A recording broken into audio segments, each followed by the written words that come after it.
Hindi na mababalik si Pangulong Duterte sa Pilipinas. Wala siyang gana masyado kumain, sinasabi niya.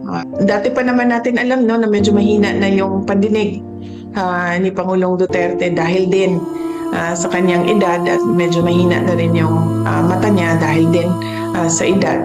Ano ang gusto mong gawin? Ang sinabi niya, gusto ko umuwi sa Pilipinas. Hindi ako titira sa ibang bayan at hindi ako magtatago.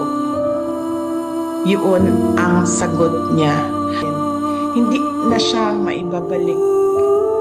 Hindi na mababalik si Pangulong Duterte sa Pilipinas. So what we should do as a country is move on from what happened. No? What will we do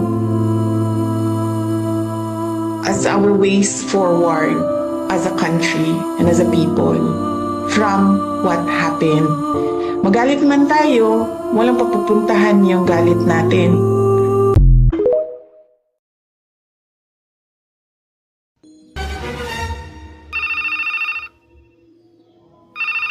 Hello, Mental Hospital, good morning. Hello? Mental hospital po ba to? Opo, mental po ito. Bakit po?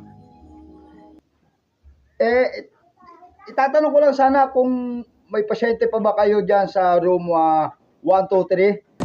Ay, wala na po. Nakatakas po kaninang umaga. Bakit yun po na ito, no? Oh, bakit kayo tumatawa? Wala ho. Sinigurado ko lang po kung talagang nakatakas na ako. Mario? Gago!